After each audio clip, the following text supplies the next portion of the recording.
Hello? Hello, Justin. Si Lisette to. Gusto ko lang sabihin sa'yo nandito ulit sa amin si Ate Jessie. Tumawag ako kasi baka nag-aalala ka na. Pero huwag kang mag-alala. Ihahati din namin siya agad dyan ulit. Hello? Hello, Justin?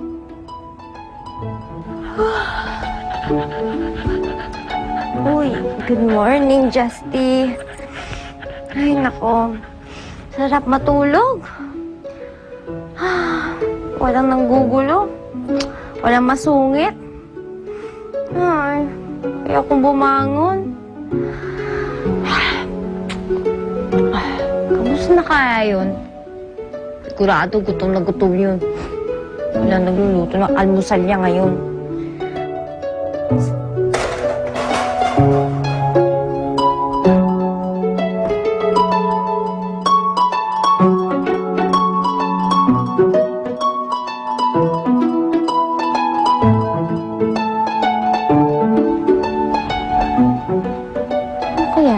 Sa kanya.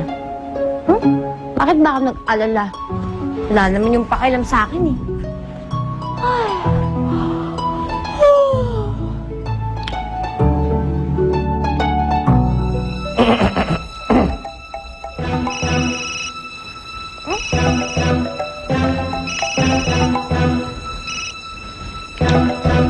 Hello? Hello, may I speak with Mrs. Jessie Lazadine? Si Jessie nga to.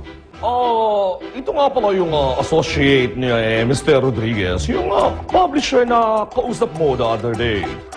Tumawag ako dahil gusto ko sanang tanungin, baka pwede mong i-reconsider yung aming proposal na isulat mo yung column.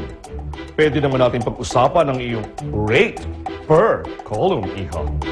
Diba sinabi ko naman sa inyo na hindi ako interesado? At saka wala kayong makukuha sa akin dahil hiwalay na kami ni Justin. Hiwalay na... ano ka mo? Hiwalay na kayo ni Justin Lazatine? Oo, hiwalay na kami ni Justin. O sige na, goodbye na, babu. Hiwalay na si Jessie at si Justin. Oh my God! This is a scoop! Tawagin niyo ang lahat ng staff. Emergency meeting! This is it!